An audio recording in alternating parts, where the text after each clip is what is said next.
কারণ কি?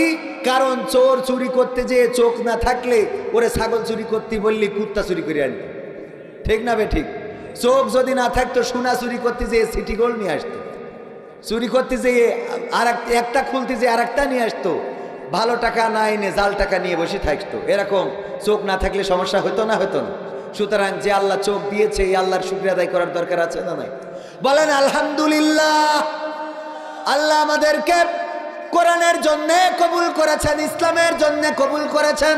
ওগো আমার ভাইয়েরা, ওগো আমার বোনেরা, ওগো আমার মায়েরা, ওগো আমার যুবকেরা, ওগো আমার কিশোরেরা, ওগো আমার আল্লাহর বান্দারা, কোরআনের কথাগুলো শোনার জন্য আল্লাহ রাব্বুল আলামিন পবিত্র কোরআনে বলেছেন, ওয়াইদা কুরিয়াল কুরআনু ফাসতামিউ লাহু ওয়া আনসিতু লাআল্লাকুম তুরহামুন।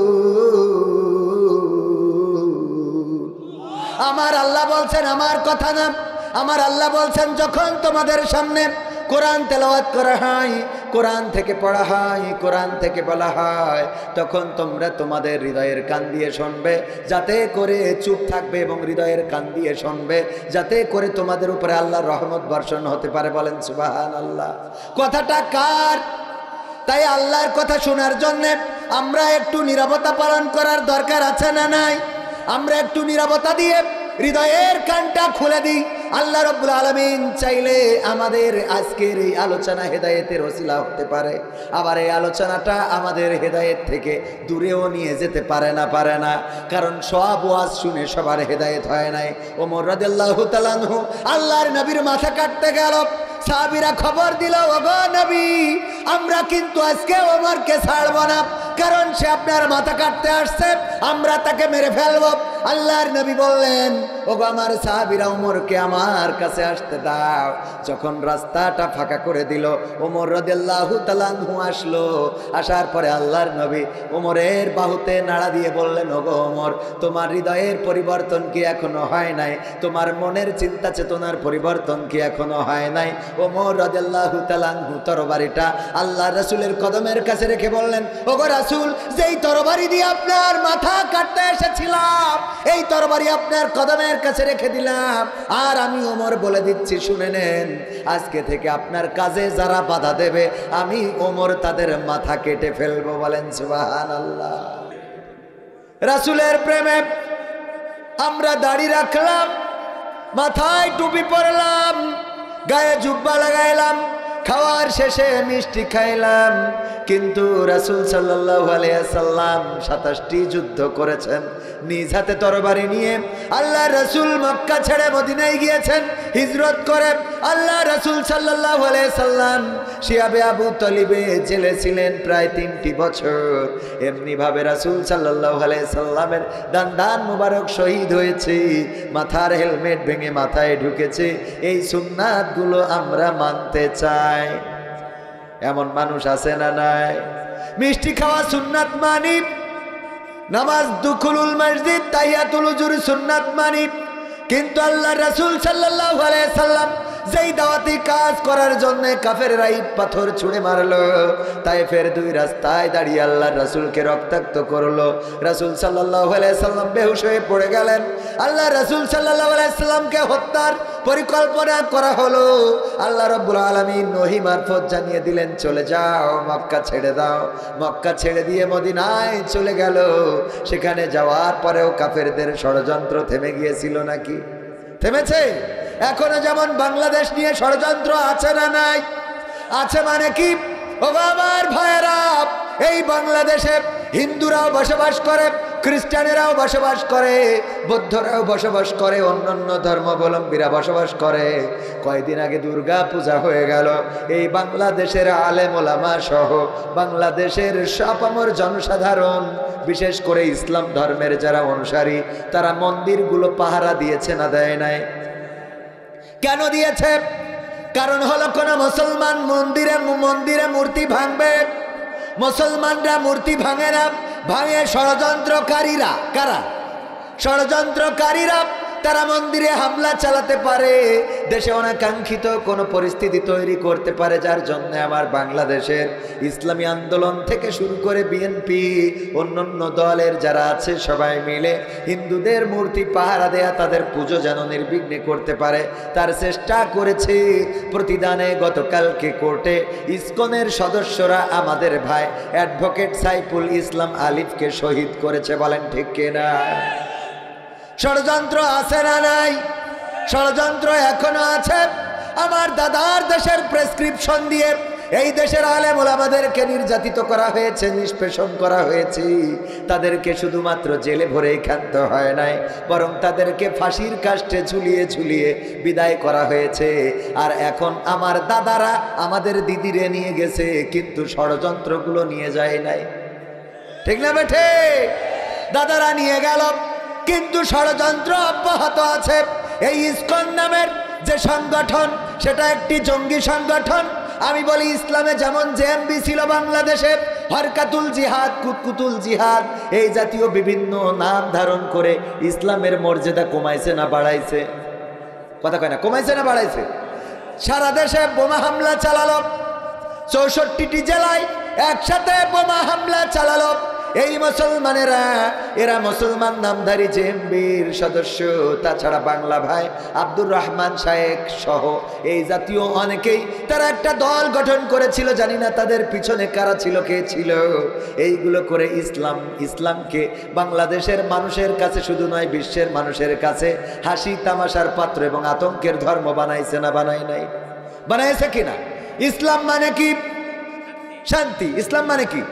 শান্তি। যদি শান্তির ধর্মে 64টি জেলায় একসাথে বোমা ফোটে, তাহলে এটা অন্যরা হাসে না? হাসে না যে শান্তির ধর্মে কেন বোমা ফোটে? কথা কয় না, ঠিক না বেঠে? শান্তির ধর্মটারে অশান্তি বানাইছে। তেমনি হিন্দুদের মধ্যেই এই জঙ্গি সংগঠন ইসকন, এরা হিন্দু ধর্মাবলম্বী, যারা সাধারণ হিন্দু ধর্মাবলম্বী, তাদের বাইরে যে এই সংগঠনটা প্রতিষ্ঠিত করে বাংলাদেশে ষড়যন্ত্র অব্যাহত রেখেছি। আর তাদের নেতা, তাদের লিডার, এই যে কি যেন নাম ভুলে গেছি, কি প্রভু, কি প্রভু মনে আছে আপনাদের? হ্যাঁ, চিন্ময়, চিন্ময় প্রভু। পত্রিকায় তো লেখে যে প্রভু অ্যারেস্ট হয়েছে, সহ্য না করি পারা যায়। ও আবার প্রভু? হ্যাঁ, ফেরাউনের মতো নাকি নমরুদের মতো? ওরাও তো প্রভু। নমরুদ বলল আমিও আল্লাহ। আমি কয় তুমি কি করে আল্লাহ? দেখো আমার আল্লাহ তো সে যে মরা মানুষকে জীবিত। আল্লাহ চাইলে কাউকে বাঁচাতে পারেন, আবার কাউকে মারতে পারেন। কথাটা বললেন কে? ইব্রাহিম আলাইহিস সালাম। কয় আল্লাহ? ইব্রাহিম আলাইহিস সালাম ফেরাউন নমরুদকে বলল, গো নমরুদ, তুমি আল্লাহ দাবি করো, অথচ আমার আল্লাহর ক্ষমতা হলো তিনি মারতেও পারেন, বাঁচাতেও পারেন। নমরুদ বলছে এটা আমি পারি। আমিও পারি, আমিও পারি। কি করে দেখাই তোমারে? কারাগার থেকে 2জন জামাত শিবিরের লোক আনা হলো। কারাগারে যারা থাকে ওরাই তো। 2জন নিয়ে এসে একজনকে বলল দাও, কোতাল করে দাও, ধর থেকে মাথা আলাদা করে দাও। আর একজনকে বেকসুর খালাস দিয়ে দাও। দিয়ে বলছে ইব্রাহিম দেখো, প্রমাণ করে দিলাম আমি মারতেও পারি, বাঁচাতেও পারি। তোমার আল্লাহর যে ক্ষমতা, আমারও সেই ক্ষমতা। তখন আল্লাহ রাব্বুল আলামিনের নবী ইব্রাহিম আলাইহিস সালাম বললেন, মেনে নিলাম তুমি মারতেও পারো, বাঁচাতেও পারো। আমার আল্লাহ পূর্ব দিগন্তে সূর্য উদিত করে পশ্চিম দিগন্তে অস্তমিত করেন। তোমার যদি ক্ষমতা থাকে আমার আল্লাহর মতো, তাইলে এই সূর্যটা পশ্চিমে উদিত করে পূর্ব দিগন্তে অস্তমিত করো।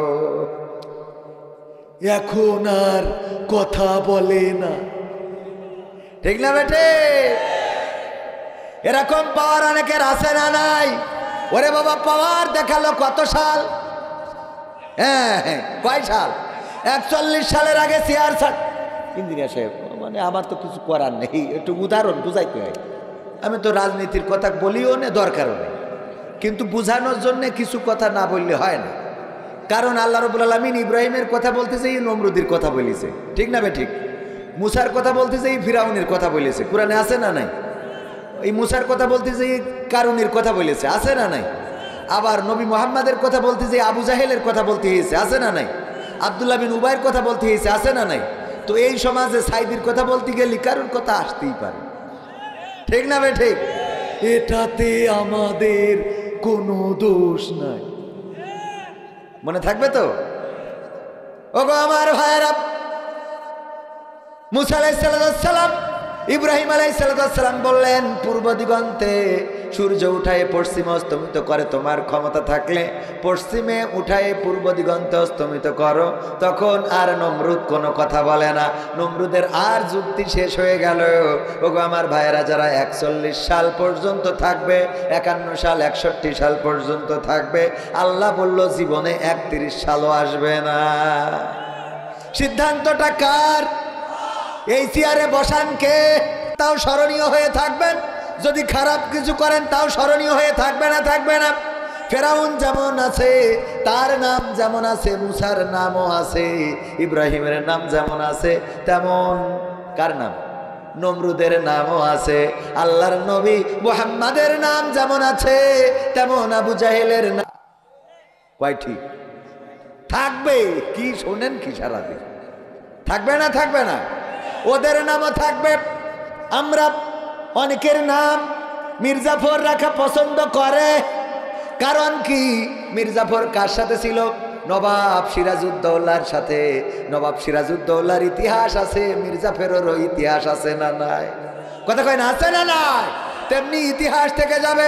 এই জন্য আমি সাইফুল্লাহ মানসুর ভাইয়ের একটা সঙ্গীত কনভার্ট করেছি, সব নেতাদের নাম বলেছি এখানে। কেউ পজিটিভ, কেউ নেগেটিভ আছে, কেউ পজিটিভ, কেউ ক্ষমতায়, কেউ স্থায়ী হয় না। হোক না শেরে না কিবা হাসিনা, সে আরটা চিরকাল থাকে না। ক্ষমতায় কেউ স্থায়ী হয় না, মুজিবুর বেশি দিন থাকেনি, জিয়াউর কেউ তো রাখেনি। ভালো ছিল কিন্তু রাখেনি, ঠিক না বে ঠিক? সবাই তো আর খারাপ না। মুজিবুর বেশি দিন থাকেনি, জিয়াউর কেউ তো রাখেনি।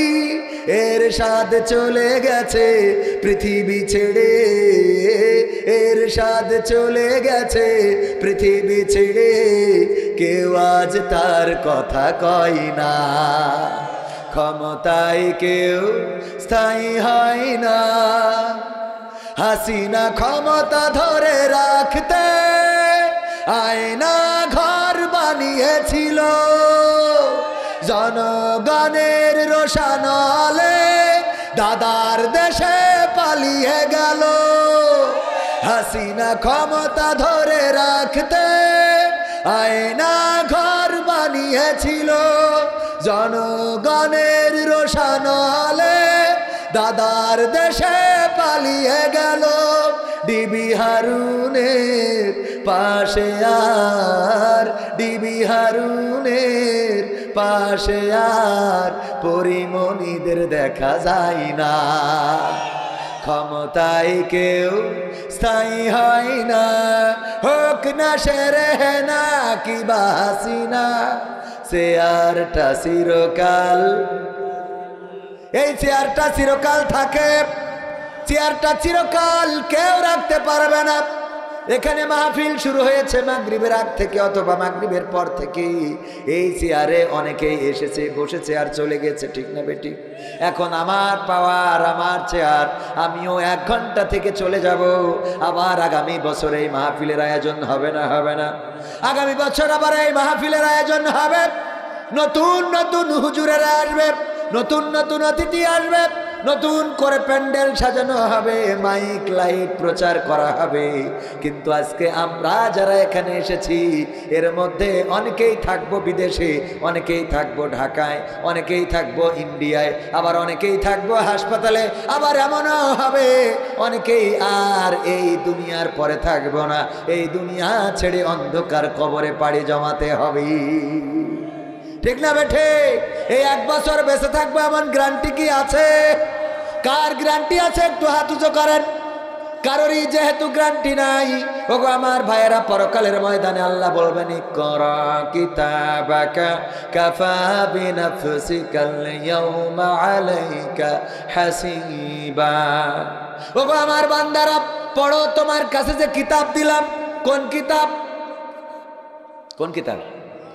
কয় কুরআন, আমলনামা। ইকরা কিতাবাকা, পড়ো তোমার কিতাব। কোন কিতাব? আমলের কিতাব। কিসের কিতাব? আমলের কিতাব। এই নাও দিলাম, পড়ো। প্রতিটা পৃষ্ঠা খুলবেন, আর প্রতিটা পৃষ্ঠায় দেখতে পাবেন এখানে 7 মাথায় আওয়ামী লীগের অফিস পুড়াই দিয়েছেন। বাবারে, মানে কথার কথা বলছি, উড়া এড়াবে না। ফামাইয়া আমাল মিসকালা যাররাতি খায়রান ইয়ারা ওয়া মাইয়া আমাল মিসকালা যাররাতি শাররান ইয়ারা। আল্লাহ রাব্বুল আলামিন বলছেন, যারা পরিমাণ ভালো কাজও দেখাবে, যারা পরিমাণ খারাপ কাজও দেখাবে। তা আপনি অন্যায়ভাবে যদি কাউকে মেরে থাকেন, সেটাও দেখাবে। ঠিক আছে তো? দেখাবে না? দেখাবে না? সুতরাং পৃষ্ঠা যখন উল্টাবেন, তখন আপনি দেখবেন 7 মাথায় কি করেছেন। আর 14 বছর যারা করেছে, 15 বছর যারা করেছে, সেটাও থাকবে না? থাকবে না? সেটাও থাকবে। ওগো আমার ভাইয়েরা, পৃষ্ঠা উল্টাবেন, চায়ের দোকানে কি করেছেন, আর চায়ের দোকানের পিছনে বসে কি টেনিয়েছেন, আছে না নাই? চায়ের দোকানে ইঞ্জিনিয়াররা এসে বসে আছে, এই জন্য পিছনে যাইতে আছে না নাই? পিছনে যে টান দিয়েছেন, মনে করলেন ইঞ্জিনিয়ার দেখে নাই। ইঞ্জিনিয়ার তো দেখে নাই, এটা ঠিক, কিন্তু 2 ইঞ্জিনিয়ার কাঁধে আছে না নাই? এই ইঞ্জিনিয়ারদের কি এড়ানোর কোনো সুযোগ আছে? তাই নয়, শুধু তাই নয়, ওগো আমার ভাইয়েরা, আজকালকার যুবকেরা অনেক রকম নেশা করে থাকে। কেউ আটা খায়, কেউ ডান্ডিস, আবার কেউ হাতের মধ্যে ডলে, আছে না নাই? দেখেন, আগের সময় যদি মানুষ হ্যাংলা পাতলা চিকনা হইতো, তাইলে আমার ইঞ্জিনিয়ার সাহেব জিজ্ঞেস করতে, তুই কি খাওয়া দাওয়া করিস না নাকি, চিকন হয়ে যাচ্ছিস কেন? বলতো না? বলতো না? চিকন বোঝেন তো? চিকন আপনারা কি বলেন? চিকন, এই কিছু খাস না নাকি, চিকন হয়ে যাচ্ছিস কেন? আর এখনকার সময় যদি কোনো চিকনা হ্যাংলা পাতলা কুত্তা কাটিং পোলাপান থাকে, মানে চুলের মধ্যে কুত্তা কাটিং দেয়, এই কাটিং এর যদি পোলাপান থাকে, তাইলে ইঞ্জিনিয়ার ঢাকাতে এসে বলে, তুই কি কিছু খাওয়া ধরেছিস নাকি? ঠিক না বে ঠিক? তুই কি কিছু খাওয়া ধরেছিস নাকি, এত চিকনা কেন? তার মানে আগে না খাইলে চিকনা থাকতো, আর এখন খাইলে চিকনা হয়ে যায়। বলেন সুবহানাল্লাহ। ও নাউজুবিল্লাহ। না, একটু টেস্ট করলাম যে দেখি আপনারা কতটুকু সচেতন। ওগো আমার ভাইয়ারা, এই ডান্ডিস বা ওই যে আঠা গাম ডইলে অন্য যেভাবে হোক যা করেন, সব আমল নামায় থাকবে। দেখবেন এই কথা বললে কিছু লোক, এই ডলা লোকগুলো চলে যাবে। ওই যে দেখেন, আস্তে করে চলে যাচ্ছে ডলা লোকগুলো, কারণ এগুলো তো থাকবে না। এই ওয়াজ ভালো লাগবে, মাথায় পড়ে না, পড়ে না।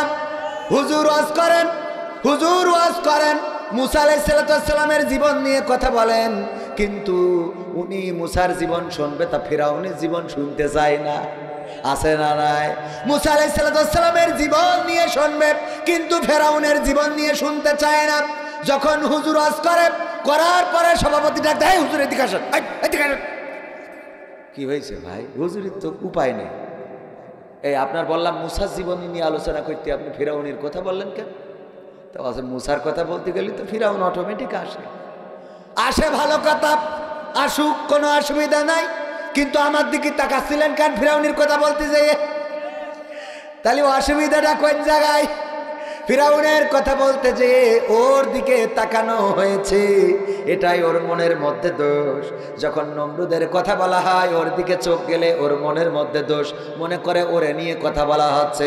যখন আবু জাহেলের কথা বলা হয়, তখন ওর দিকে তাকাইলেই দোষ, মনে করে ওর কথা বলা হচ্ছে। ওগো আমার ভাইয়েরা, তার মানে হলো চরিত্রটা ওদের কি? চরিত্রটাই ভালো মানুষ সাজে। বাইরের সমাজে একজন ভাবির ঘরে গেছে, ভাই তাকে মালয়েশিয়ায় ভাবির ঘরে গেছে, কৃষির জন্য বুঝে নেন, ইঞ্জিনিয়ার আছে, আমি খুলে বললাম না। ভাই তাকে মালয়েশিয়ায় ভাবির ঘরে রাত 3টের সময় হঠাৎ করে লোকজন যখন অ্যাটাক করেছে, অমনি বেড়া ভেঙে বেরিয়ে এসে যায় নামাজ বিছাইয়ে ওর পরে সিজদায় পড়ে রয়েছে। লোকজন ঘরের তে টাইনি তুলি বলছে, এই সিজদাতে ওঠ। বলছে, আমি তাহাজ্জুদ পড়া লোক কি রে, আমি তাহাজ্জুদের সিজদায় কই তুই তাহাজ্জুদের সিজদা দিচ্ছিস ভালো কথা, আমাদের মানতেও অসুবিধা নেই, তুই আল্লাহওয়ালা পরহেজগার পীর সাহেব, কিন্তু আমাদের দুঃখ হলো তোর স্যান্ডেল ভাবির খাটের তলে কেন? স্যান্ডেল কনে বোঝেন তাহলে, ও তো পরহেজগার, স্যান্ডেল কোথায়? এরকম মানুষ কি এখানে আছেন? যদি না থাকেন বেশি সময় কথা বলবো না আমার দাঁড়ানো ভাইয়েরা, যুবকেরা, কলিজার টুকরারা, একটু সময় যদি বসেন, আমি যেই কথা বলছিলাম আমল নামায় ফেরেশতারা লিখছেন, আজকের এই মাহফিলটা আমল নামায় থাকবে না, থাকবে না, থাকবে না, থাকবে না, এই মাহফিলটা আমল নামায় থেকে যাবে। হতে পারে এই মাহফিলটা আপনার নাজাতের ওসিলা, বলেন সুবহানাল্লাহ, এই মাহফিলটা আপনার আমার নাজাতের ওসিলা হয়ে যেতে পারে। আর আমরা যদি মনে করি না আমরা থাকবো না, তাইলে বুঝে নেবেন আমার আল্লাহ বলেছেন ইয়া আইয়ুহাল্লাযীনা আমানু দুখুলু ফিস সিলমি কাফা ওয়া লা তাত্তাবিউ খুতুওয়াতিশ শাইতান ইন্নাহু লাকুম আদুউম মুবিন। আমার আল্লাহ বলছেন ও ঈমানদারেরা, তোমরা ইসলামের মধ্যে পরিপূর্ণভাবে দাখিল হয়ে যাও, ইসলামের মধ্যে পরিপূর্ণভাবে প্রবেশ করো। আর তোমাদের বলছি শোনো, শয়তানের পদাঙ্ক অনুসরণ করো না, কারণ শয়তান হলো তোমাদের প্রকাশ্য দুশমন। কথাটা কার? কথাটা কার? এই মাহফিলে আসলে খুশি হন কে? আর মাহফিলে না আসলে খুশি হন কে? কে? মাহফিলে থাকলে খুশি হন কে? আর চলে গেলে খুশি হন কে? মাহফিলে বসলে খুশি হন কে? মাহফিল থেকে যদি চলে যান খুশি হবে কে? তাইলে কারে খুশি করবেন সেটা আপনাদের বিবেকের ব্যাপার। আপনারা শয়তানকে খুশি করতে চাইলে আমার তো কিছু করার নাই। করার আছে? চাপাই নবাবগঞ্জে গেলাম, বলছে হুজুর স্টার জলসাজি সিনেমা দেখা জায়েজ আছে নাকি? আমি বললাম আছে, একদম 100% জায়েজ, 100%। শ্রোতারা বলছে এটা কিভাবে সম্ভব? আমি বললাম কেন সম্ভব নয়? যদি ওই ব্যক্তিটির মনের মধ্যে চিন্তা থাকে আল্লাহ মরার পরে তুমি আমারে জাহান্নামে দিবা, আমি তোমার কাছে জাহান্নাম চাই, তাইলে তার স্টার জলসাজি সিনেমা দেখা ছাড়া কি কোনো উপায় আছে? কথা কয় না। যদি জাহান্নাম চাই তার তো খারাপ কাজই করা লাগবে, তা নাহলে দেবে কেন? আপনি জেলের ভাত খাইতে চান, জেলে গেলে বসি খাওয়া লাগে, কাজ করা লাগে কি? তেমন কাজ করা লাগে না। সশ্রম কারাদণ্ড যদিও বলে, আবার বিনাশ্রম কারাদণ্ডও আছে। তো জেলখানায় আপনার তো আরামসে খাওয়া থাক, খালি বসে 3 বেলা খাবেন, তো চাইলেই তো যাইতে পারবেন না। আপনার প্রথমে এসে আমার ভাইজানের মাথার পরে বাড়ি দিতে হবে, তারপরে ওই মামলা দেবে, তারপরে জেলে যাইতে পারবেন, ঠিক কিনা? তো আপনার শয়তানি না করলে তো জেলের ভাত খাওয়া হবে না, হবে? তো আপনি যদি জাহান্নামে যাইতে চান তাইলে শয়তানের পিছন দিয়ে যাওয়ার দরকার আছে না নাই? এই মাহফিল আল্লাহ রাসূলের ভাষায় রিয়াজুল জান্নাত। দুনিয়ার এই রিয়াজুল জান্নাতে যদি কারোর প্রবেশ করার কারণ থাকার সৌভাগ্য না হয়, তাইলে সে জান্নাতে থাকবে কি করে? কথা কয় না। এই জায়গায় থাকার ধৈর্য তো থাকা লাগবে নাকি? আপনি ম্যাট্রিক পর্যন্ত পড়লি, তারপর তো এসএসসি পাস দিয়েছেন, উনি ইঞ্জিনিয়ার তো পাকামো করি হয়নি। একজন পাইছনি নিয়ে মাঠে যেয়ে গরুর পিছনে বাড়ি দেয়, আর একজন সকাল না হতেই কলেজে যায়, রাত 10টা 1টা পর্যন্ত বই পড়তে পড়তে মাথা খারাপ হয়ে যায়। তো ইঞ্জিনিয়ার এ হবে না, তো ওই যে নাঙল চষি বেড়াই ও হবে? কথা কয় না। তো জান্নাতের মালিক এই শীতের মধ্যে এখানে আপনারা যারা বসে আছেন তারা হবেন না, তো এখান থেকে যারা রাগ দেখাইয়ে চলে যাবেন ওরা হবে। আপনি যদি ভালো হন তাইলে প্রমাণ করবেন, যদি আল্লাহওয়ালা হন, যদি আল্লাহর পথের পথিক হন, আমার ধারণা যদি ভুল হয় তাহলে এখানে বসে প্রমাণ করে দেবেন আপনি একজন মুসলমান, আল্লাহর পথের লোক। আর যদি চলে যান তাইলে কিন্তু আমার কথা না, শয়তানের, আল্লাহর কথা অনুযায়ী শয়তানের পথে চলে যান। কার কথা অনুযায়ী? কার কথা অনুযায়ী? আমার কথা বোঝেননি। আল্লাহর কথা অনুযায়ী শয়তানের পথে চলে যায়। কথাটা কোরআনের সূরা বাকারায় আয়াত নম্বর ভুলে গেছি, সূরা বাকারার মধ্যেই রয়েছে। আল্লাহ বলছে যে তোমরা প্রবেশ করো ইসলামের মধ্যে পরিপূর্ণভাবে, আর শয়তানের পদাঙ্ক অনুসরণ করো না, কারণ সে তোমাদের প্রকাশ্য দুশমন। এখন মাহফিলে বসলে শয়তান তো এটা ভালো চোখে দেখবে না, দেখবে? সুতরাং যে চলে যাবে সে শয়তানের পিছন দিয়ে যাবে, মানে শয়তান ডেকে নিয়ে যাচ্ছে, আয় আয় আয়। এরকম আছে না নাই? আবার সবাইকে আল্লাহ কবুল করবে না এই মাহফিলের জন্য, করবে? সবাইকে কবুল করবে না। আল্লাহ ওমরকে দেখেন, ওমর মাথা কাটতে গেল আল্লাহ রাসূলের, কার? আল্লাহ রাসূলের মাথা কাটতে গেল। ও আমার ভাইয়েরা, আল্লাহ রাসূলের মাথা কাটতে যাওয়ার পরে সেই ওমর আবার রাসূলের কদমের কাছে এসে তরবারি রেখে বলল, আল্লাহর রাসূল, আমাদের ভুল হয়েছে, আল্লাহ যেন আমাকে ক্ষমা করে দেন। ওগো রাসূল, আমি আপনার হাতে হাত রেখে কালেমা পড়ে মুসলমান হতে চাই, বলেন সুবহানাল্লাহ। সুতরাং যদি কেউ ভুল করে তাইলে ক্ষমা আছে না নাই? ক্ষমা করার মালিক কে? আর যদি আমার ভুল ধারণা হয় তাইলে আল্লাহ যেন আমাকে ক্ষমা করেন, বলেন আমিন।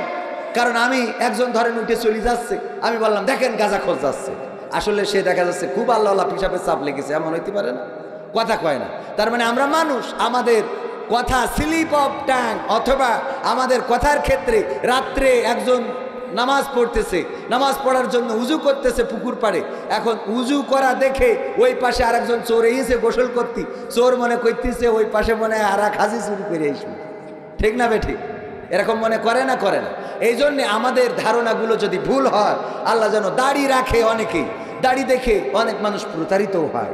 আমার গ্রামে একজন ছিল, দাড়ি রেখে গুড় বিক্রি করতো, শীতের সময় গুড় হয় না, তো উনি যদি কেউ গুড়ে কাঠি মারতেছে তো বলতো, ভাই দাড়ি রেখে মিথ্যে কথা বলছি আপনার সাথে, হ্যাঁ। তো গুড় নিয়ে যাইয়ে দেখতো যে উপরে দানা গুড়, নিচেই ঝুলা গুড়। তো পরে যখন এসে মানে আইসে বলতে কি সবাই তো আর আসে না, কোনো একজন এসেছে প্রতিবাদ করার জন্য, মিয়া তুমি দাড়ি রেখে এই গুড়ের ব্যবসা করো, আমারে এত বড় প্রতারণা করলে, তোমার মুখে দাড়ি বললে দাড়ি দেখেও তোমার বিশ্বাস হচ্ছে না? তা বলছে, ভাই এ দাড়ি আসলে রাসূলের দাড়ি না, এ দাড়ি হলো আমার গুড় বেচা দাড়ি। কি দাড়ি? কি দাড়ি? গুড় বেচা দাড়ি। এখন গুড় বেচা দাড়ি, এখন দাড়ি দেখেও আমরা মাঝে মাঝে প্রতারিত হই না, হয় না? ওগো আমার ভাইয়েরা, এবার আসুন আলোচনায় ফিরে আসি, বেশি সময় নেব না। কুতুবিয়া কুতুনিয়া নূর কুতুনিয়া পীরপাল নুরানি হাফেজিয়া কওমিয়া মাদ্রাসার উদ্যোগে ৩য় বার্ষিক ইসলামী জলসায় সভাপতিত্ব করছেন বীর মুক্তিযোদ্ধা আলহাজ AHM জহুরুল ইসলাম সাহেব, অবসরপ্রাপ্ত সেরেস্তাদার জজ কোর্ট বগুড়া। প্রধান অতিথি হিসেবে আপনার এলাকার গণমানুষের নেতা, গণমানুষের প্রিয় মানুষ, পরিচিত মুখ, প্রিয় ভাজন, ব্যবস্থাপনা পরিচালক sky touch design and holdings limited, Uttara, Dhaka, engineer Mohammad Abdul Wahab সাহেব BSc। এছাড়া আলোচনা করেছেন আমার আগে জনাব মাওলানা মোহাম্মদ মশিউর রহমান, হাফেজ মাওলানা মুজাক্কির হুসাইন। পৃষ্ঠপোষকতায় রয়েছেন মোহাম্মদ বখতিয়ার আলম, অবসরপ্রাপ্ত সচিব, শিল্প মন্ত্রণালয়, এবং সহসভাপতি হিসেবে আছেন তানভীর কবির তন্ময়, মোহাম্মদ মহিদুল হাসান পান্না। উপবিষ্ট দিনদার ইমানদার মুসলমান ভাই বাবাজিরা, আমার যুবকেরা, কলিজার টুকরা সোনার ছেলেরা, যাদের দিয়ে এই সমাজ পরিবর্তন সম্ভব, যারা দাঁড়িয়েছিল বলে, যারা জেগেছিল বলে এই সমাজের পরিবর্তন এসেছিল, ঠিক না বেঠিক? যারা রাজপথে নেমেছিল বলে স্বৈরাচার পালিয়েছিল, যারা রাজপথে দাঁড়ানোর কারণে 5ই আগস্টে আমরা কথা বলার স্বাধীনতা ফিরে পেয়েছি। আমার কলিজার টুকরারা, দাঁড়ানো অনেক যুবক আছে, বসা অনেক কিশোর আছে, তরুণ আছে, পর্দার অন্তরালে মা এবং বোনেরা, সবাইকে অন্তরান্তর স্থল থেকে সালাম জানাচ্ছি, আসসালামু আলাইকুম ওয়া রাহমাতুল্লাহি ওয়া বারাকাতুহু। আমরা আল্লাহর শুকরিয়া আদায় করছি যে মহান রব দয়া করে মায়া করে আমাদেরকে মানুষ হিসাবে সৃষ্টি করেছেন, এবং আজকের এই মাহফিলে যেভাবেই হোক আল্লাহ কবুল করেছেন। আমরা সবাই ভাগ্যবান, এখানে যারাই এসেছি, যারা শুনছি, সবাই কি ভাগ্যবান? আল্লাহ ভাগ্যবান হিসাবেই কবুল করেছেন, বলেন সুবহানাল্লাহ। আল্লাহ চাইলে এই সময় অনেক মানুষ হাসপাতালের বিছানায় আছে না, একটু রক্তের প্রয়োজন, একটু অক্সিজেনের প্রয়োজন, একটা অ্যাম্বুলেন্সের প্রয়োজন, কিন্তু আল্লাহ সেই জাতীয় মুসিবত থেকে মুক্ত করে সুস্থ রেখেছেন, হাত পা চোখ কান নাক মুখ সব দিয়েছেন, এবং এই মাহফিলে আসার বসার দাঁড়ানোর থাকার সৌভাগ্য দিয়েছেন। সে আল্লাহর শুকরিয়া আদায় করে বলছি আলহামদুলিল্লাহ। আলহামদুলিল্লাহ একটু জোরে বলা যাবে? আমার দাঁড়ানো ভাইয়েরা বলেন আলহামদুলিল্লাহ। আল্লাহর শুকরিয়া আদায় করব কেন? আপনি যে এখানে দাঁড়িয়ে আছেন, এই শক্তিটাও দিয়েছেন কে? আল্লাহর দেওয়া শক্তি নিয়ে দাঁড়িয়েছেন। আমি বলি, চোর যদি চুরিও করে তাও শুকরিয়া আদায় করতে হবে কার? কারণ কি? কারণ চোর চুরি করতে যেয়ে চোখ না থাকলে ওরে ছাগল চুরি করতে বললি কুত্তা চুরি করে আনবে, ঠিক না বেঠিক? চোখ যদি না থাকতো সোনা চুরি করতে যেয়ে সিটি গোল্ড নিয়ে আসতো, চুরি করতে যেয়ে আর একটা খুলতে যেয়ে আর একটা নিয়ে আসতো, ভালো টাকা না এনে জাল টাকা নিয়ে বসে থাকতো। এরকম চোখ না থাকলে সমস্যা হতো না? হতো না। সুতরাং যে আল্লাহ চোখ দিয়েছে এই আল্লাহর শুকরিয়া আদায় করার দরকার আছে না নাই? বলেন আলহামদুলিল্লাহ। আল্লাহ আমাদেরকে কোরআনের জন্য কবুল করেছেন, ইসলামের জন্য কবুল করেছেন। ওগো আমার ভাইয়েরা, ওগো আমার বোনেরা, ওগো আমার মায়েরা, ওগো আমার যুবকেরা, ওগো আমার কিশোরেরা, ওগো আমার আল্লাহর বান্দারা, কোরআনের কথাগুলো শোনার জন্য আল্লাহ রাব্বুল আলামিন পবিত্র কোরআনে বলেছেন, ওয়াইদা কুরিয়াল কুরআনু ফাসতামিউ লাহু ওয়া আনসিতু লাআল্লাকুম তুরহামুন। আমার আল্লাহ বলছেন, আমার কথা না, আমার আল্লাহ বলছেন যখন তোমাদের সামনে কোরআন তেলাওয়াত করা হয়, কোরআন থেকে পড়া হয়, কোরআন থেকে বলা হয়, তখন তোমরা তোমাদের হৃদয়ের কান দিয়ে শুনবে, যাতে করে চুপ থাকবে এবং হৃদয়ের কান দিয়ে শুনবে, যাতে করে তোমাদের উপরে আল্লাহর রহমত বর্ষণ হতে পারে। বলেন সুবহানাল্লাহ। কথাটা কার? তাই আল্লাহর কথা শোনার জন্য আমরা একটু নীরবতা পালন করার দরকার আছে না নাই? আমরা একটু নীরবতা দিয়ে হৃদয়ের কানটা খুলে দিই। আল্লাহ রাব্বুল আলামিন চাইলে আমাদের আজকের এই আলোচনা হেদায়েতের ওসিলা হতে পারে, আবার এই আলোচনাটা আমাদের হেদায়েত থেকে দূরেও নিয়ে যেতে পারে না? পারে না।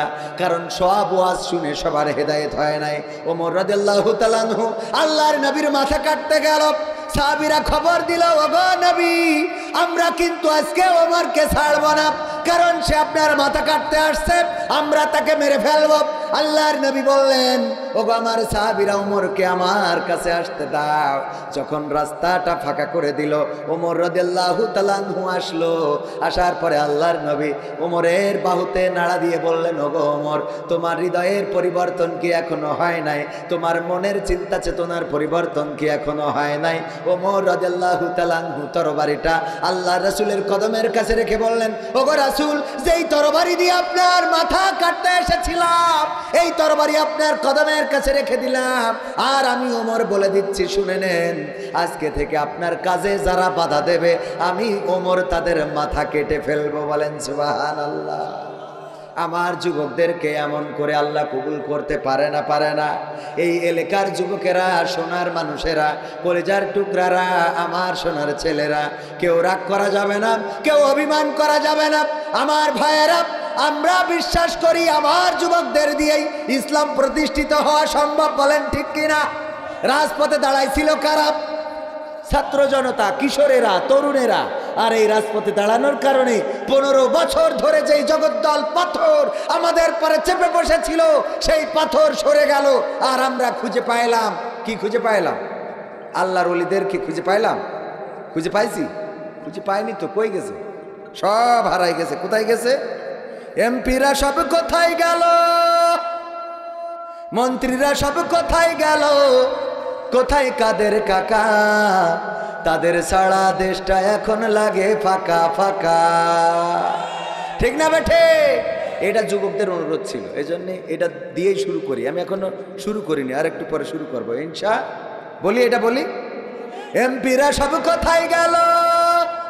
মন্ত্রীরা সব কোথায় গেল? কোথায় কাদের কাকা? তাদের ছাড়া দেশটা এখন লাগে ফাঁকা ফাঁকা, ওদের ছাড়া দেশটা এখন লাগে ফাঁকা। পালাবো না, প্রয়োজন হলে ফখরুলের বাসায় গিয়ে উঠব। বলেছে না? বলে নাই? পালাবে না, পালাবে না। এই ওই একটা উঠছে কি ওই দলের লোক? হ্যাঁ, তুমি ওই দলের লোক? এই আমাদের তো সন্দেহ হয়, যখন যে কথা কই উঠলি মনে হয় ওই কাজের জন্য যাচ্ছে। যদি ধরে নেন যে ইসকনের বিরুদ্ধে কথা বলি, আর কেউ যদি ওঠে, তাহলে মনে হবে ইসকনের সদস্য। ঠিক না বেঠিক? এই জন্য এখন শোনা উঠে না, এখন উঠা যাবে না। তোমাকে কাঠি কাছে কৃষি, হ্যাঁ, অল্প সময় থাকা যাবে না, আর আধা ঘন্টা থাকা যাবে ইনশাআল্লাহ। হ্যাঁ, আমার যুবকেরা যদি দাঁড়ায় থাকতে পারে, তাহলে আপনারা বসে থাকতে পারবেন না। বসালো করছে কেন? পিসাব লাগলে চিপি ধরি বসে থাকেন। একটুখানি আটকে না রাখতে পারলে বউ থাকে? হ্যাঁ, এই ঠিক না বেটে? কথা কয় না, বাবারে একটু এই জন্যই ওই যেন বইলে না বসি, দেখা যাচ্ছে নামাজের রস করছি, একজন উঠে চলে যাবে, আমি কব ওই দেখো নামাজি বেনামাজি চলে যাচ্ছে, ও হওয়া যাবে না, হওয়া যাবে। আমাদের মনের মধ্যে আমরা তো মানুষ, হঠাৎ মনে হয় ও মানে এই কথা বলে, দেখবেন যে কারো ধমক দিচ্ছেন, অন্যভাবে ফোনে কথা বলতেছেন, হয়তো ধমক দিচ্ছেন, একজন সামনে বসেছিল উঠে চলে গেছে, পরে আবার ফোন করে জিজ্ঞেস, এই তুমি কি আমার ধমক খেয়েই চলে গেলে নাকি, আমি ফোনে একজনের বলছিলাম। এরকম হয় না, হয় না? তো আসলে এই জন্যে আমাদের মাথায় রাখতে হবে, আমার যুবকেরা, তরুণেরা, কিশোরেরা, আমার সোনার ছেলেরা, আমার মুরব্বীরা, আমার প্রিয় ভাইয়েরা, এই বগুড়ার মাটি ইসলামের ঘাঁটি, বলেন ঠিক কিনা? বগুড়ায় 7 মাথায় অফিস বানায় পুলিশ দেশা 12 মাস পাহারা দিতে হয়েছে, কারণ এই বগুড়ায় একটু ঝামেলা আছে না, শোনা কথা কয় না। ঝামেলা মানে কি? আমি তো বলি আন্দোলন শুরু হবে বগুড়াতে, হবে না? হবে না? 7 মাথাতে শুরু হবে, 1 মাথা দিয়ে শেষ হবে, ঠিক আছে তো ইনশাআল্লাহ? লিল্লাহে তাকবীর। আওয়াজ বগুড়ার মতো হয় নাই, আমার বগুড়া গাবতলীবাসী। আর এখানে আছে আর একটা কি থানা জানো? সারিয়াকান্দি। 2 থানার মানুষ এখানে আছে না নাই? সারিয়াকান্দির কয়জন হাত উঁচু করেন? সারিয়াকান্দি হাত নামান। এবার গাবতলী, গাবতলী, গাবতলী একটু বেশি। আচ্ছা ঠিক আছে, আমরা একটু পাল্লা দিই। এই সারিয়াকান্দিরা বললেন না, গাবতলীরা বলুন লিল্লাহি তাকবীর। এবার সারিয়াকান্দি, গাবতলী চুপ থাকেন, লিল্লাহি তাকবীর। সারিয়াকান্দির লোক অল্প হিসেবে আপনাকে থেকে ফার্স্ট, ঠিক না বেটে? এমনি গেলি কাঠি খুলি দেবেন, আওয়াজ এত আসতে কে? ও গো আমার ভাইরা, এবার একসাথে লিল্লাহি তাকবীর। আল কোরআনের আলো, আল হাদিসের আলো, আমার নেতা তোমার নেতা, লিল্লাহি তাকবীর। ও গো আমার ভাইরা, এই তাকবীরের আওয়াজ শুনলে শয়তান পালায়। চট্টগ্রামে যখন পুলিশের ভ্যান আটকে ধরে চিন্ময় দাসকে ছাড়াই নেওয়ার জন্যে যখন ভ্যান আটকিয়েছে, ইট পাটকেল শুরু করে দিয়েছে, তাকবীরের আওয়াজ শুনে ইসকনের সদস্যরা পালিয়েছে, বলেন আল্লাহু আকবার। কিন্তু তার মধ্যে থেকে অনাকাঙ্ক্ষিত ঘটনা ঘটিয়ে ফেলল আমাদের প্রিয় ভাই, আমাদের দেশের নাগরিক, একজন অ্যাডভোকেট, বাংলাদেশের সম্পদ, জনাব মোহাম্মদ সাইফুল ইসলাম আলিফ। তার 2-3 বছরের একটা কন্যা সন্তান রয়েছে এবং স্ত্রীও গর্ভবতী। আর এই গর্ভবতী অবস্থায় সন্তান সম্ভব, সেই স্ত্রী তার স্বামীকে হারালো, তার কন্যা তার বাবাকে হারালো, মা তার সন্তানকে হারালো, পিতা তার সন্তানকে হারালো।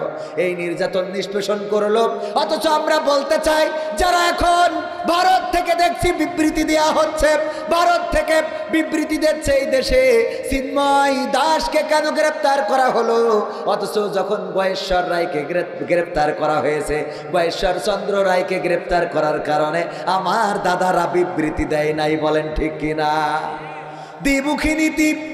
একদিকে যখন চিন্ময় প্রভু দাস যখন অ্যারেস্ট হয়, তখন আমার দাদারা বিবৃতি দেয়, আর গয়েশ্বর চন্দ্র রায় যখন অ্যারেস্ট হয় তখন কোনো বিবৃতি দেয় না, বরং তার পৃষ্ঠপোষকতা করে। তাইলে হিন্দুদের মধ্যেও পার্থক্য আছে না নাই? তার মানে একদল হলো ইমানদার হিন্দু, আর একদল হলো বেঈমান হিন্দু। কথা কি বোঝা গেছে?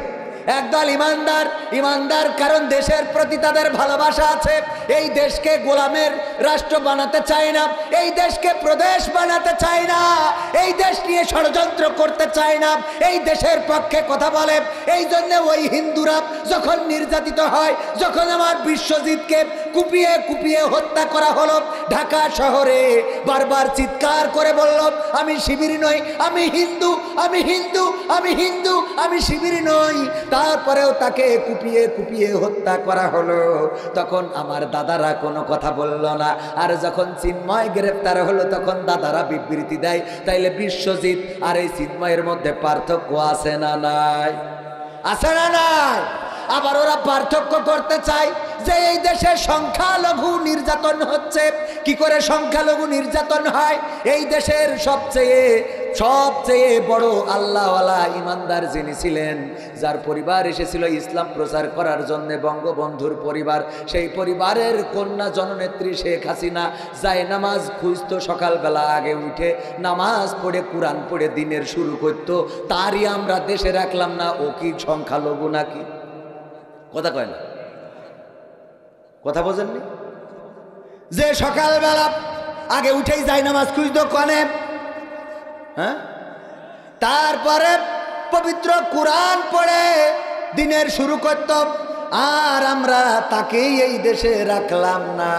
আর দাদারা বলে আমরা নাকি সংখ্যালঘু নির্যাতন করি, অথচ বঙ্গবন্ধুর পরিবার ইসলাম প্রচারের জন্য এসেছিল, আমরা সেই পরিবারের তাই ঠিক মতো এই দেশে রাখতে পারলাম না। ঠিক না বে ঠিক? এরপরে আমার ওবায়দুল কাদের কাকা আল্লাহওয়ালা পীর সাহেব, খেলা হবে জলে জলে, মানুষ বাসে কয়দিন, 16 বছর তো চলেই গেল। ঠিক না বেটে? সেই ওবায়দুল কাদের কাকা, সেও আল্লাহওয়ালা, সেও একজন পরহেজগার ব্যক্তি।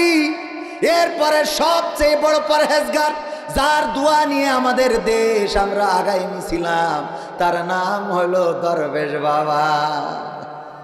এই দরবেশ বাবারও আমরা ছেড়ে দিলাম না, দাড়ি কেটে তাই থাকতে পারল না। ঠিক না বেঠে? আবার আমার মানিক্কা বিচারপতি, সেও তো আল্লাহওয়ালা কিনা, দাড়ি রেখে তো টুপি মাথাইতে বর্ডারে যেই ধরা খেয়েছে। হ্যাঁ, দাড়ি রেখে টুপি মাথায় দেওয়ার পরেও সে বিসি রক্ষা করতে পারিনি। ঠিক না বে ঠিক? তাইলে সেও কি সংখ্যালঘু নাকি? না, সংখ্যালঘু না।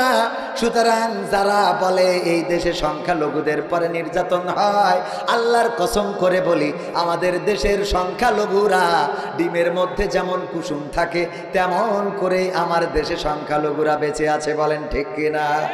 কিন্তু যারা উগ্রতা দেখায়, যেমন বাংলাদেশেও ছিল জেএমবি, বাংলাদেশেও ছিল হরকাতুল জিহাদ, বাংলাদেশেও আইএসের শাখা সংগঠন ছিল, এইগুলো মুসলমানদের সংগঠন।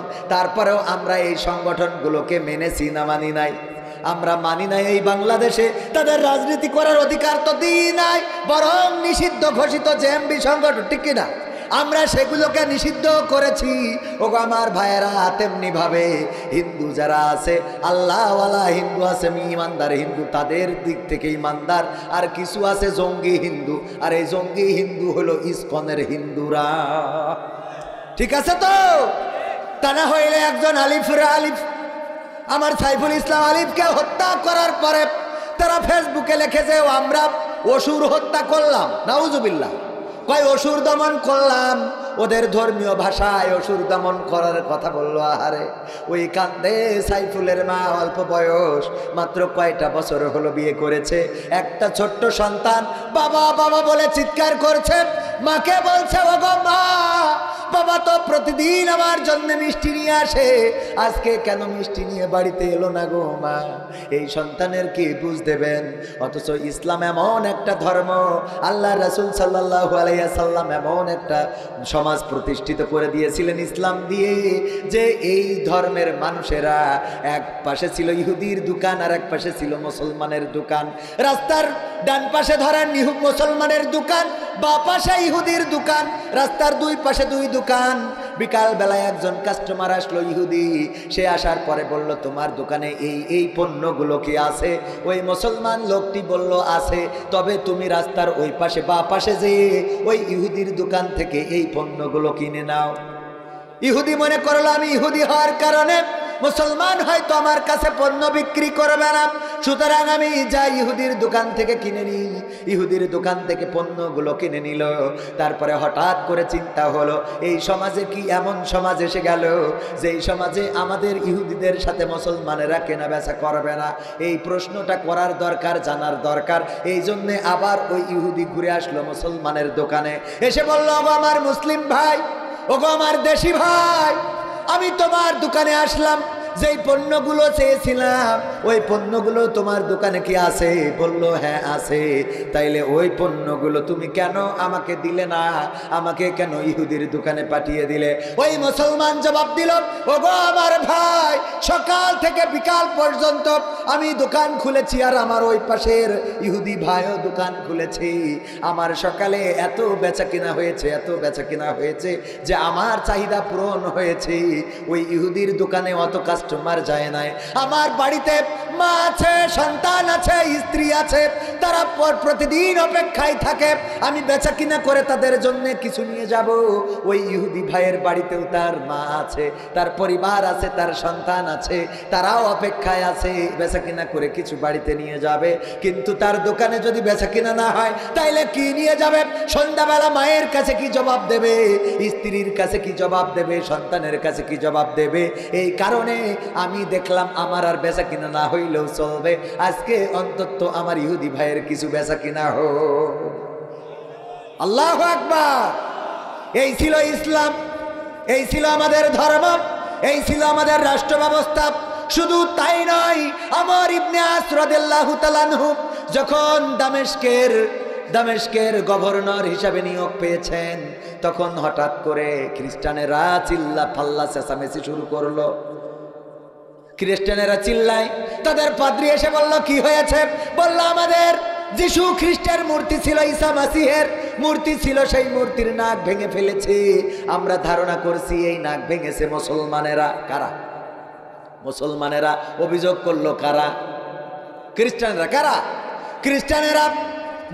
দামেস্কের গভর্নর আমর ইবনে আস রাদিয়াল্লাহু তাআলা আনহু, আল্লাহর নবীর সাহাবী, ওমর নিযুক্ত খলিফা, সে বলল, তাদের পাদ্রী বলল, দেখো এখানে আমর ইবনে আস আছে, যে ওমরের নিযুক্ত করা গভর্নর, আমরা তার দরবারে যে বিচার দেব, যদি সে বিচার করতে ব্যর্থ হয় তাইলে আমরা আন্দোলন শুরু করে এই দামেস্ক অচল করে দেব।